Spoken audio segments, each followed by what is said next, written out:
54 বছৰ বন্ধ হৈ থকা মন্দিৰত উপস্থিত শ শ ভক্ত।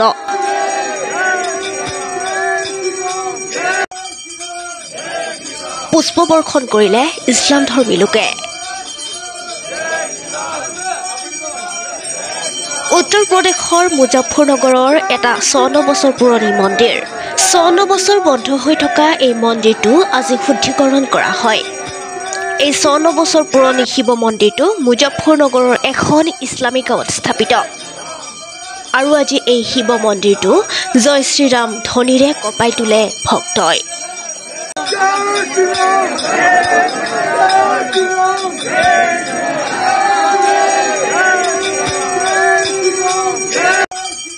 পুষ্পবৰ্ষণ কৰে ইছলাম ধৰ্মাৱলম্বী লোকসকলে।